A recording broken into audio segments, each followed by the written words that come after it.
नरेंद्र जी दिल्ली से। राधे राधे श्री हरिओम। राधे राधे गुरुदेव, आपके चरणों में कोटि कोटि प्रणाम। महाराज जी मैं एक ट्रैवल ब्लॉगर हूँ।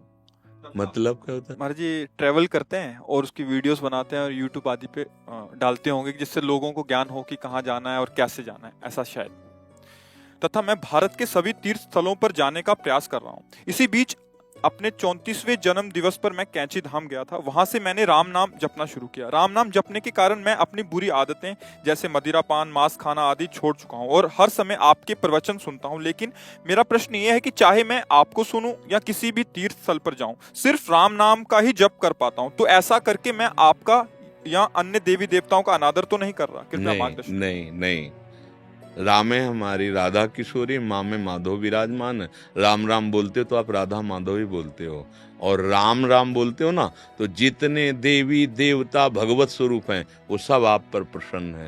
जा पर कृपा राम की होई, ता पर कृपा करे सब कोई।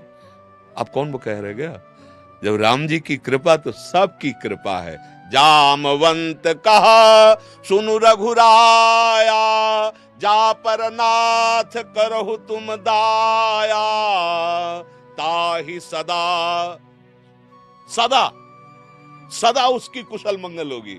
ताहि सदा शुभ कुशल निरंतर, सुर नर मुनि प्रसन्नता ऊपर, सोई विजयी विनयी गुण सागर, तासु सुजस त्रैलोक उजागर। जिस पर भगवान राम की कृपा, सुर नर मुनि प्रसन्नता ऊपर, सोई विजयी विनयी गुण सागर। जीत गए भैया संसार को। यदि राम नाम में प्रीति हो गई तो जीत गए। हमारे राधा माधव प्रसन्न हो जाएंगे, क्योंकि राम में राधा, माँ में माधव। मानो राम नाम राधा माधव का बीज मंत्र, कोई परेशानी नहीं है।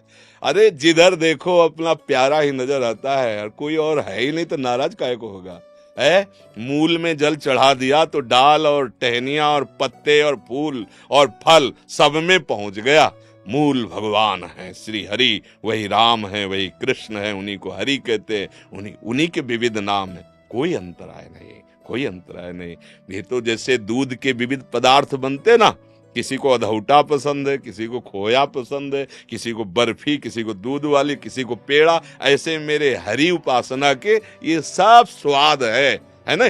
कोई किसी नाम में, किसी रूप में, किसी भाव में, कोई भगवान को पुत्र मानता है, कोई मित्र मानता है, कोई गुरु मानता है, कोई भगवान को शिष्य मानता है। ये सब स्वाद है उसी परमानंद सच्चिदानंद का। कोई छोटा बड़ा नहीं है, न नाम, न रूप, न लीला, न धाम। वो सच्चिदानंद का सब कुछ समान है, बस भाव से चलना है। बहादुर हो, अहम मत करना, बस निकल जाओगे।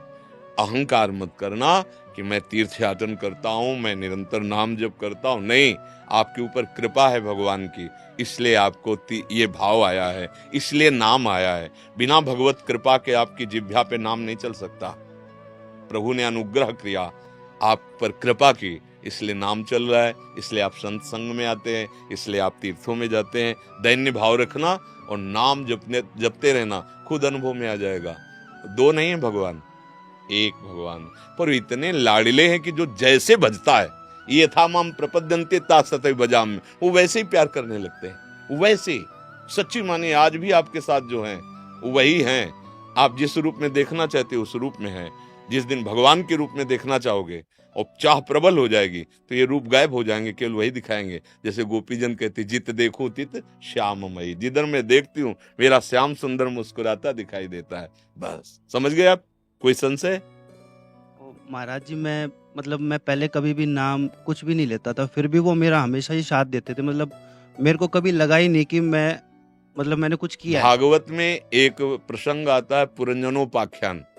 उसमें बड़ा प्रसंग है, जब पुरंजन स्त्री में आसक्त होकर स्त्री बनता है और उसका पति मारा जाता है और वो चिता में जलने के लिए विलाप करती, तब पीछे से आवाज आती है, ए दोस्त, ऐ सखा, थोड़ा मेरी तरफ मुड़ के देख, मैं अव्यक्त रूप से पीछे पड़ा हूं तेरे। तूने मेरे को कभी नहीं पुकारा, मेरी तरफ कभी ध्यान नहीं दिया। तब मुड़ के देखा तो भगवान थे। उन्होंने कहा, मेरा नाम अविज्ञात सखा है। अविज्ञात माने सबको पता नहीं है, पर वो सबके असली दोस्त हैं। चाहे गाली भी दो उनको, पर वो तुम्हें प्यार करते हैं। वो ऐसे प्यार करने वाले नहीं। तो उनकी निंदा करो तो भी ये धरती तुम्हें धसा नहीं देगी, ये दुलार करेगी। ऑक्सीजन मिलेगा, आकाश तुम्हें शब्द देगा, तुम्हें जल मिलेगा, तुम्हारे प्राणों का पोषण होगा। वो इतना दुलार करते हैं। भजन करोगे तो ये जान जाओगे कि वो प्यार करते हैं। भजन नहीं करते तो भी वो तुम्हें प्यार करते, ये जान नहीं पा रहे, इसलिए अन्य जगह अपने प्रेम को फंसाए हुए हो। नहीं, सबकी ममता ताग बटोरी, मम पद मन बांध बरडोरी। अभी तुम्हें दिखाई देगा इन्हीं रूपों में। वाह, हम तो जान ही नहीं रहे थे, मेरा कृष्ण, मेरा राम, मेरा हरि इतने रूपों में मुझे प्यार कर रहा है। जिस जिस जगह दृष्टि जाएगी उस जगह न जड़ में दिखाई देगा न चैतन्य। जड़ चैतन्य कछु नहीं दिखत, जहां दिखत तहां श्याम खड़े। बिवहल बिकल संभारन तन की, घूमत नैना रूप भरे। जाको मन मोहन दृष्टि परे, करनी अकरनी दो विधि भूले। विधि निषेध सब रहे धरे, नरहरि दास पे भय बावरे। जे यह प्रेम प्रवाह पड़े। ये भगवत मार्ग कृपा है, वो ही घसीटते हैं। जैसे अपने लोग निकले तो कोई ज्ञान था क्या कि संसार का त्याग करना चाहिए, भगवान की प्राप्ति करना लक्ष्य, ऐसा कुछ नहीं था। बस एक आकर्षण था, मुझे नहीं जीना है संसार का जीवन, मुझे कुछ चाहिए। और वो चाह यहाँ पूर्ति होती दिखाई नहीं। माँ ये तो मरेगी, पिता ये भी जाएगा, मित्र यार कोई नहीं, कौन है जो मेरा साथ दे। बस इसने मुझे भगा दिया संसार से। ये किसने दिया था? उसी मित्र ने दिया था। ए तुम भूलो मत, आओ, मैं तुम्हारा इंतजार कर रहा हूं, मुझसे मिलो आकर। उसी ने आकर्षण किया। आप किसके सहारे आए हैं? क्या मिल रहा है? नया भोजन मिल रहा है, नया आशीर्वाद मिल रहा है, नया जंतुर बंध रहा है। आप किस लिए आए हो? वो मित्र लाया है। चलो मेरी बात सुनो और इस बात को अपने जीवन में उतार लो, निहाल हो जाओगे। वो परम मित्र, हरि सबका परम मित्र है। हाँ, भगवान कह रहे सब मम प्रिय सब मम उपजाए। तुम सब मेरे बच्चे हो, मैं तुम्हें सबको प्यार करता हूं। पर जान क्यों नहीं पा रहे? क्योंकि दृष्टि तुम्हारी संसार की तरफ है, प्रभु की तरफ नहीं है। अगर चलोगे और प्रभु को देख पाओगे तो कदम कदम पे उसका चमत्कार दिखाई देगा। कदम कदम पे वो तुम्हें संभाल रहा है। ये फिर रोना आता है तभी कि इतना आप प्यार करते थे और मैं आपको पहचान नहीं पाया। तभी वो जो संत महात्माओं को आप देखते हैं ना, हाँ, और एक छकन के आंसू होते हैं आनंद, और एक विरह के आंसू होते हैं। अब आपके बिना जी नहीं सकता।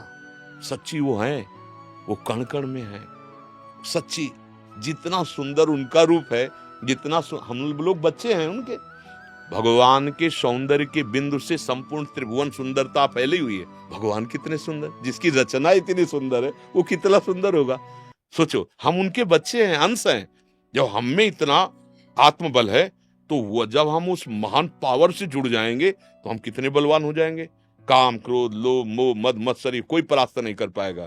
अभी आगे बढ़ो, अहम मत करना, क्योंकि ये हमारे भगवान को पसंद नहीं।